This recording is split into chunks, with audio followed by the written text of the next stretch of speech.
அந்த காலத்துல ஒரு வீட்ல ஒரு ரூம் தான் இருக்கும். அதுல 10 பேரு சந்தோஷமா நிம்மதியா வாழ்ந்தாங்க. இன்னைக்கு ஒரு வீட்ல 10 ரூம் இருக்கு. 2 பேர் தான் இருக்காங்க. நிம்மதி இல்லாம வாழுறாங்க. அன்னைக்கு ஒரு ஜான் வயித்த வளர்க்கறதுக்கு பல கிலோமீட்டர் நடந்தோம் வேலைக்காக.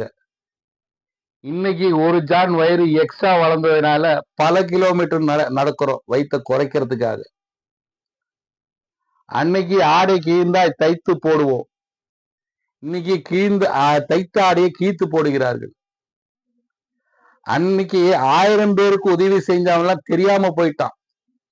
இன்னைக்கு ஒருத்தருக்கு உதவி செஞ்சவன் 1000 பேர் பாக்குறான். அன்னைக்கு அன்னைக்கெல்லாம் உயிர் வாழறதுக்காக சாப்பிட்டோம். இன்னைக்கு சாப்பிடறதுக்காகவே உயிர் வாழறோம். அன்னைக்கு மானம் மறைக்கிறதுக்காக ஆடை அணிஞ்சோம். இன்னைக்கு மானம் திறந்து காமிக்கிறதுக்காக ஆடை அணிகிறாங்க. அன்னைக்கு நம்ம ஸ்கூலுக்கு போகும்போது வாத்தியாரு அடிக்க கூடாதுன்னு கடவுளை வேண்டுவோம். இன்னைக்கு வாத்தியார் வேண்டாங்க மாணவர்கள் எங்களை அடிக்க கூடாது. அன்னைக்கு வீட்டுல சாப்பிட்டு வெளியே போவோம் காலை கடனை கழிக்கிறதுக்கு. இன்னைக்கு வெளியே சாப்பிட்டு வீட்டுல வந்து காலை கடனை கழிக்கிறோம். உண்மைதானே? இன்னும் மாறும் உலகம்.